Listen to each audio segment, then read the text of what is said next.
السلام عليكم يا جماعة، حابب أشارككم تجربتي مع موقع النيابة العامة في استخراج صور الأحكام والشهادات.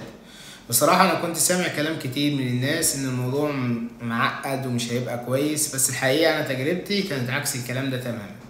أنا دخلت على الموقع، قدمت الطلب، وبعد ربع ساعة بس جالي إشعار إن الطلب اتقبل، وبعدها على طول دخلني إني أدفع، ودفعت بالفيزا. وبعد حوالي 3 ساعات بس جالي إن الشهادات اتعملت وتم تسليمها للبريد، لان انا اخترت انها توصلني لحد المكتب بدل ما اروح استلمها من النيابه العامه. وكمان بعتولي كود اقدر اتابع بيه الشحنه لحظه بلحظه من موقع البريد لحد ما وصلتني هنا في المكتب.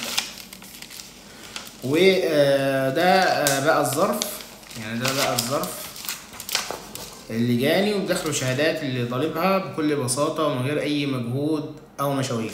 بصراحه التجربه كانت ممتازه، وانصح اي حد محتاج يطلع صورة من احكام او شهادات انه يجرب الخدمة بنفسه.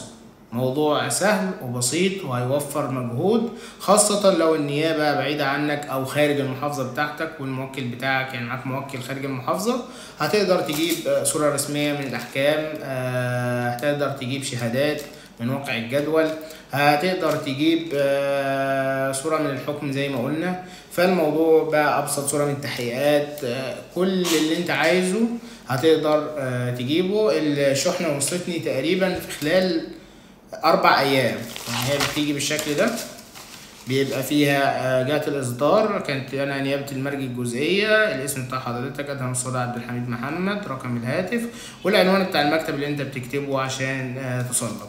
هتيجي الورقة دي متغلفة زي نفس النظام ده، جواها البريد. هتفتح الظرف هتلاقي فيه، أنا لسه ما فتحتش يعني، بحب أجرب التجربة معاكم بس. فهتفتح الطلب، مش موجودة ده اهي، الشهادات موجودة اهي.